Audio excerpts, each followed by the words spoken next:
अस्सलामु अलैकुम वरहमतुल्लाहि वबरकातुह। आज की इस वीडियो में हम बात करेंगे हज़रत इब्राहीम अलैहिस्सलाम के बारे में। हज़रत इब्राहीम अलैहिस्सलाम कौन थे, कहाँ पैदा हुए थे, ये बात हम सबको मालूम होनी चाहिए। याद रखिए, अल्लाह के नबी, अल्लाह के पैगंबर दुनिया में एक ही जगह नहीं आए हैं, बल्कि जगह जगह आए हैं। अरब में, ईरान में, इवन हमारे इंडिया में भी। इन सब के नाम तो अलग अलग थे, मगर इनका काम एक ही था। जहाँ कहीं भी पैगंबर आए, वो यही बताने के लिए आए कि अल्लाह एक है, अकेला है, उसी की इबादत करो और उसी से मांगो। पत्थरों की मूर्तियाँ तो ना किसी का कुछ बिगाड़ती हैं और ना कुछ संवारती हैं। इन पैगंबरों ने ना किसी से हुकूमत मांगी, ना रुपया पैसा मांगा, ना कोई कोठी, ना कोई बंगला मांगा। बस यही कहा कि मूर्तियाँ ना पूजो, खुदा को मानो और पहचानो, और उसके जो हुक्म हैं उनकी तामील करो। बस इतनी सी बात पर इन पैगंबरों को इतना सताया गया, इन्हें घर से निकाला गया, इन्हें आग में डाला गया। हजरत इब्राहीम अलैहिस्सलाम, इनके बाप दादा मूर्तियाँ बनाते थे और सजाते थे, मगर जो ही इन्हें समझ में आई, मूर्तियों से बेजार हो गए और अपने खानदान और शहर वालों से लड़ने लगे। हजरत इब्राहीम अलैहिस्सलाम आज़र के बेटे थे, जो सबसे बड़ा मूर्तियों का पुजारी था। ये इराक के एक कस्बे के रहने वाले थे। आँख खोली तो जिसे देखा वो मूर्ति पूजा करते देखा। बाप को देखते थे, मूर्ति का हाथ बना रहा है, उंगलियां बना रहा है, टांगे बना रहा है, सर बनाया, आंखें और नाक कान बनाए, फिर जोड़ जाड़ के पूरी मूर्ति बना दी। यही मूर्ति मंदिर में गई तो चढ़ावे चढ़ने लगे और लोग दंडवत करने लगे। हजरत इब्राहीम अलैहिस्सलाम ये तमाशे देखते और हैरान रह जाते। अरे ये क्या यही मूर्तियाँ जिन्हें मेरे बाप ने बनाया है, ये रिस्क पहुँचाती है? क्या इन्हीं मूर्तियों ने दुनिया में उजाला कर रखा है? क्या यही मूर्तियाँ मेह बरसाती हैं और रंग रंग के गल्ले उगाती हैं? नहीं, ये नहीं हो सकता। फूलों और फलों का पैदा करना मूर्ति का काम नहीं हो सकता। ये भूलने की बात नहीं है कि जो ताकत पैगंबरों को दी जाती है, वो ना बाप की गलती बर्दाश्त कर सकती है और ना कौम की और ना बिरादरी को मुआफ करती है। वो तो पैगंबर को मजबूर ही कर देती है कि हक और सच बात को खुल्लम खुल्ला कहें और जरा न डरें। हजरत इब्राहीम अलैहिस्सलाम की बस्ती वाले मूर्तियों की पूजा करते थे, सितारों की पूजा करते थे और अपने हाकिम और बादशाह की भी पूजा करते थे, और कहते थे कि दुनिया के सारे कारखाने सितारों के बल पर काम करते हैं। सितारे अगर तुम्हारे खिलाफ हो जाए तो सारे ही काम बिगड़ जाए। जिसने सितारे चमकाए, चांद रोशन किया, सूरज को चमकाया, उसे तो पूछते नहीं थे, तो सोचिए ये कैसे बेवकूफ नादान थे। एक बार की बात है, रात का वक्त था, सितारे चमक रहे थे और आसमान पर फैले हुए थे। इब्राहीम अलैहिस्सलाम ने कहा, क्या ये सितारे पूजा के लायक है? मगर जब चांद निकला तो सारे के सारे सितारे झिलमिलाने लगे। तो इब्राहीम अलैहिस्सलाम बोले, नहीं नहीं, ये बेचारे जो चांद के चमकते ही झिलमिलाने लगे, किसी का क्या बिगाड़े और क्या सवार सकते हैं। सुबह को जब सूरज रोशनी बिखेरता हुआ नामुदार हुआ और आंखें चुंधियाने लगी, तो इब्राहीम अलैहिस्सलाम बोले, इसकी चमक दमक का क्या ठिकाना है।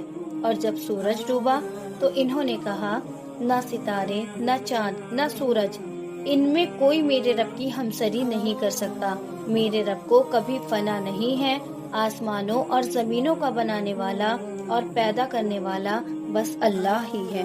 तो अल्लाह ताला ने फरमाया, हमने इब्राहीम अलैहिस्सलाम को आसमानों और जमीनों के जलवे दिखा दिए। चांद की चमक, सितारों की झलक, सूरज की दमक देखकर इंसान भटक सकता है। इब्राहीम अलैहिस्सलाम को इन्हीं सब चीजों से हमने राह दिखाई है और उन पर हकीकत जाहिर हो गई है। हजरत इब्राहीम अलैहिस्सलाम मूर्तियों को बुरा कहते थे, छुपे ढले नहीं, खुल्लम खुल्ला कहते थे, हंसी उड़ाते थे और फिर भी डरते नहीं थे। क्यों? इसलिए क्योंकि उन्हें खुदा का सहारा था, जिसने उन्हें आसमान और जमीन की पहचान और अपनी मुआरफत अता की थी। हजरत इब्राहीम अलैहिस्सलाम ने सोचा, अब ऐसी बात करनी चाहिए जिससे पुजारी खुद समझे कि हम गुमराह और भटके हुए हैं। ये मूर्तियां बेबस हैं और अपने मुंह पर से मक्खी भी नहीं उड़ा सकती। पुजारियों से बोले, अच्छा, अब मैं तुम्हारी मूर्तियों का ऐसा इलाज करूंगा कि तुम भी याद करोगे। जरा तुम कहीं चले तो जाओ। इसी जमाने में शहर के बाहर एक मर्तबा एक मेला लगता था, जिसमें सभी पुजारी और शहर वाले इकट्ठा होते थे, जश्न मनाते थे, नाच गाना होता था और खाते पीते थे। ये लोग मेले में जाने लगे तो हजरत इब्राहिम अलैहिस्सलाम से कहा, तुम भी चलो। हजरत इब्राहिम अलैहिस्सलाम सितारों की तरफ देखकर बोले, मैं तो कुछ बीमार सा हूँ, मेले में नहीं जाऊंगा, तुम लोग जाओ।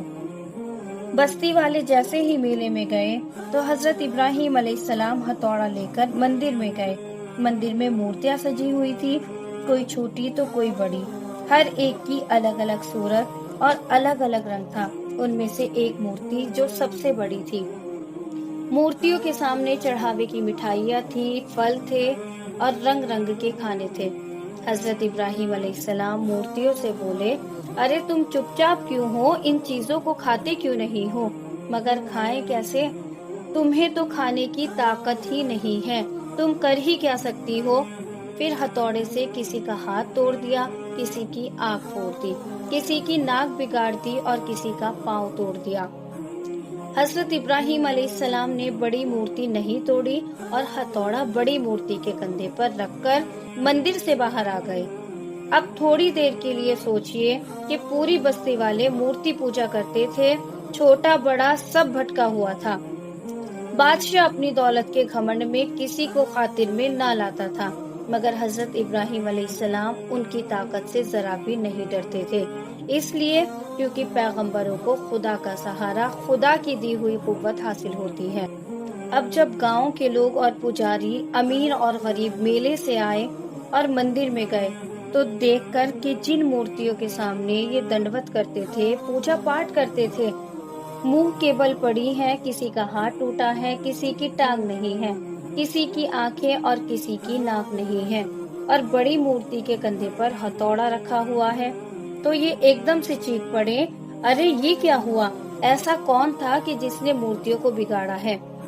किसी ने कहा, और कौन होता? वही इब्राहिम अलैहिस्सलाम होगा, आजर का बेटा, जो मूर्तियों को बुरा कहता है।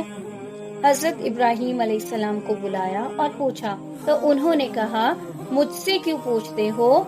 बड़ी मूर्ति से पूछ लो, देखते नहीं हो कि इसके कंधे पर हथौड़ा है, शायद इसी ने तोड़ा होगा।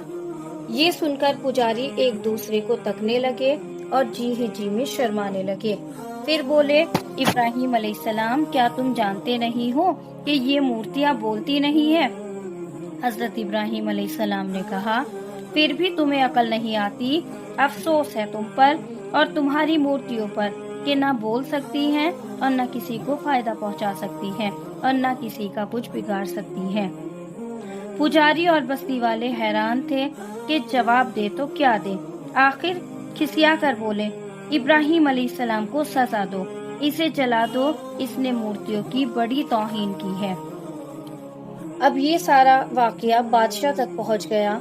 बादशाह का हुक्म आया कि इब्राहिम अलैहिस्सलाम को दरबार में हाजिर किया जाए। हजरत इब्राहिम अलैहिस्सलाम बेखटके दरबार में पहुंच गए। बादशाह का नाम था नमरूद। नमरूद ने हजरत इब्राहिम अलैहिस्सलाम से कहा, ऐ इब्राहिम, तुम क्यों अपने बाप दादा के दीन को बुरा कहते हो और मुझे अपना रब क्यों नहीं समझते? इब्राहिम अलैहिस्सलाम ने कहा, मैं तो खुदा को एक जानता हूँ और एक ही खुदा को मानता हूँ। वही मेरा रब है और वही मुझे पालने वाला है। उसी ने मुझे हिदायत दी है, उसी के हुक्म से लोगों को समझाता हूँ कि सीधा रास्ता इख्तियार करें। खुदा का ना कोई साथी है, ना कोई साझी है। और रहे तुम, तो जिस तरह हम इंसान हैं, हमारे हाथ पांव कान नाक है, ऐसे ही तुम इंसान हो।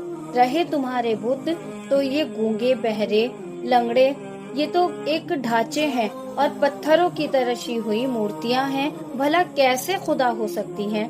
नमरूद ने कहा, तुम्हारे खुदा में ऐसी क्या बात है जो मुझ में नहीं है? हजरत इब्राहिम अलैहिस्सलाम ने कहा, मेरा खुदा जिसे चाहता है मारता है और जिसे चाहता है जिंदगी बख्शता है। नमरूद ने हंसकर कहा, मौत और जिंदगी तो मेरे कब्जे में भी है। वहीं से सामने से एक आदमी खड़ा था। उसने किसी की खता की थी, किसी को बुरा कहा था। नमरूद ने हुक्म दिया कि इसकी गर्दन उड़ा दी जाए। फिर एक ऐसे आदमी को बुलाया जिसे फांसी लगने वाली थी और उसके कत्ल का हुक्म हो चुका था। उसे छोड़ दिया और हुक्म दिया कि इससे कोई कुछ न कहे। नमरूद ने हजरत इब्राहिम अलैहिस्सलाम से कहा, देखा, तुमने देखा, बताओ मौत और जिंदगी मेरे कब्जे में है या नहीं है। हजरत इब्राहिम अलैहिस्सलाम समझ गए कि नमरूद का घमंड उसे समझने नहीं देता और ये चाल इसलिए चल रहा है कि मौत और जिंदगी की हकीकत लोगों की निगाह से ओझल हो जाए और मुझे बहस में उलझा ले। हजरत इब्राहिम अलैहिस्सलाम ने फरमाया, मेरा खुदा सूरज को पूरब से निकालता है और पश्चिम में छुपा देता है। मैं तो जब जानूं कि तू सूरज को पश्चिम से निकाले और पूरब में छिपा दे। अब नमरूद हक्का बक्का हो गया और कोई बात समझ में नहीं आई कि क्या जवाब दे। अब नमरूद को और ज्यादा गुस्सा आ गया। गुस्से में आकर नमरूद ने और पुजारियों ने कहा, इब्राहिम को आग में जला दो और मूर्तियों की तौहीन का बदला लो। नमरूद ने हुक्म दिया, एक बहुत बड़ा अहाता बनाकर लकड़ियों से पाट दिया जाए, फिर इसमें आग लगाकर उसे दहकता हुआ जहन्नुम बनाया जाए और इब्राहिम को उसमें डालकर भस्म कर दिया जाए। मूर्ति पूजा करने वालों ने इसको मूर्तियों की भक्ति और धर्म का एक बहुत बड़ा काम समझा। वो खुद जा जाकर लकड़ियां लाए और उस पूरे अहाते को लकड़ियों से पाट दिया। फिर इसमें आग लगाई गई और हजरत इब्राहिम अलैहिस्सलाम के जलाने के लिए एक तारीख मुकर्रर करके ऐलान किया गया। हजरत इब्राहिम अलैहिस्सलाम के सामने ये तमाम तैयारियां हो रही थी, लेकिन उनको यकीन था कि ये अल्लाह के दुश्मन जो कह रहे हैं जरूर करेंगे, मगर इससे ज्यादा उनको इस बात का यकीन था कि मारना और जलाना तो खुदा के हाथ में है। उसी के हुक्म से पानी बहता है, उसी के हुक्म से हवा चलती है और आग जलती है। वो अगर चाहे तो पानी से आग का काम ले सकता है और आग से पानी का। हजरत इब्राहिम अलैहिस्सलाम के दिल की गहराई में ये बात बैठी हुई थी कि दुनिया की तकलीफ थोड़ी देर की है और मूर्ति पूजा का अजाब हमेशा हमेशा रहने वाला है। इनकी बनाई हुई दोज़ख पानी का बुलबुला है जो हवा के एक झोंके में खत्म हो सकता है, और अल्लाह ताला की पैदा की हुई दोज़ख जिसकी कोई इंतहा नहीं है। हजरत इब्राहिम अलैहिस्सलाम के दिलो दिमाग में ये अकीदा रच चुका था कि अल्लाह के लिए मरना, सच्चाई के लिए जान देना दुनिया की हजारों जिंदगियों से बेहतर है। लाखों जिंदगियां हक के लिए कुर्बान की जा सकती हैं, लेकिन हक और सच्चाई को किसी जिंदगी के लिए कुर्बान नहीं किया जा सकता। हजरत इब्राहिम अलैहिस्सलाम अपने इन अकीदों में इतने पक्के थे कि उनको इस बनावटी दोज़ख की परवाह भी नहीं हुई। नमरूद और उसके पुजारी अपनी तैयारियां करते रहे और हजरत इब्राहिम अलैहिस्सलाम अपने काम में मगन रहे। यहाँ तक कि वो दिन आ गया जिसका ऐलान किया गया था। इस रोज कौम और मुल्क के बड़े बड़े आदमी, हुकूमत के बड़े बड़े अफसर इकट्ठे हुए। हजारों लाखों तमाशाई वहाँ पहुँच गए। अब हजरत इब्राहिम अलैहिस्सलाम को एक रस्सी में बांधकर दूर से इस आग के दोज़ख में फेंक दिया गया और यकीन कर लिया गया कि हजरत इब्राहिम अलैहिस्सलाम के साथ सच्चाई की आवाज भी हमेशा के लिए खत्म हो गई। मगर जिसको खुदा बचाए उसे कौन मार सकता है। जैसे ही हजरत इब्राहिम अलैहिस्सलाम आग की लपटों के पास पहुँचे, अल्लाह का हुक्म हुआ, खबरदार इब्राहिम का बाल भी बाका ना हो। ठंडी हो जाए आग और इब्राहिम को जरा भी दुख ना दे। ये इब्राहिम के खुदा का हुक्म था जो सारे जहां का खुदा है, तमाम आलिम का खालिक और मालिक है, जिसने आग को आग और पानी को पानी बनाया, आग में आग की तासीर रखी और पानी में पानी की। दहकती हुई आग के वो शोले जो पहाड़ों की तरह बुलंद हो रहे थे, उन पर इस हुक्म का क्या असर हुआ। आग का ये बनावटी जहन्नुम हजरत इब्राहिम अलैहिस्सलाम के लिए गुलो गुलजार बन गया। वो शोले जिनकी लपटें आसमान तक पहुंच रही थी, हजरत इब्राहिम अलैहिस्सलाम के लिए खुशगवार झोंके बन गए। और दीन हक के दुश्मनों ने भी अपनी आंखों से देख लिया कि अल्लाह की बात किस तरह ऊंची हुआ करती है और खुदा के दुश्मन किस तरह महरूम और नाकाम हुआ करते हैं। یہ پہلا امتحان تھا جس میں سیدنا ابراہیم علیہ السلام پورے اترے، آگ میں پھینکنے کی دھمکی سے نہ گھبرائے، گھر بار کو چھوڑا اور فقط 2 آدمیوں کے ساتھ گھر سے نکل کھڑے ہوئے، جان کی پرواہ نہ کی اور حق پر جمے رہے۔ خدا نے انہیں آگ سے بچایا کیونکہ وہ اپنے سچے بندوں کو 1000 آزمائش میں ڈالتا ہے اور بچایا کرتا ہے۔ ابراہیم علیہ السلام نے کہا، اب میں خدا کے سہارے کسی دوسری بستی میں جاؤں گا اور حق کی منادی کروں گا جہاں میری آواز سنی جائے گی۔ جنہوں نے خدا کی توحید کا اقرار کیا تھا اور مورتی پوجا چھوڑ دی تھی، فقط 2 آدمی تھے، ایک حضرت ابراہیم علیہ السلام کے بھتیجے حضرت لوط علیہ السلام، دوسری ان کی بیوی حضرت سارہ، اور یہی دونوں گھر بار اور ماں باپ کو چھوڑ کر حضرت ابراہیم علیہ السلام کے ساتھ ہو گئے۔ حضرت ابراہیم علیہ السلام اپنے بھتیجے حضرت لوط علیہ السلام کے ساتھ مصر پہنچے تو مصر کا فرعون پہلے تو بے ادبی سے پیش آیا، کچھ تکلیف بھی پہنچائی، اس کے بعد ان کی بڑی عزت کی اور اپنی بیٹی ہاجرہ سے شادی کر دی۔ یاد رکھنا چاہیے کہ جس طرح ملک شام کے ہر ایک بادشاہ کو نمرود کہتے تھے، چاہے اس کا نام کچھ ہی کیوں نہ ہو، مصر کے بادشاہ کو فرعون کہتے تھے۔ اس زمانے میں رواج تھا کہ اگر کسی ایسے آدمی سے شادی کی جاتی تھی جس کی پہلی بیوی موجود ہو تو دوسری بیوی پہلی بیوی کی خدمت گزار رہتی تھی اور نوکرانیوں کی طرح اس کی تابعداری کرتی تھی۔ فرعون نے کہا تھا، میری بیٹی کا اس بزرگ کے گھر میں خادمہ اور نوکرانی بن کر رہنا دوسرے کسی گھر میں ملکہ بن کر رہنے سے بہت اچھا ہے۔ اب تک حضرت ابراہیم علیہ السلام کے اولاد نہ ہوئی تھی۔ ایک دن حضرت ابراہیم علیہ السلام نے اولاد کے لیے اللہ تعالیٰ سے دعا مانگی تو خدا نے اسے قبول کر لیا اور حضرت ہاجرہ کے فرزند پیدا ہو گئے جن کا نام اسماعیل رکھا گیا۔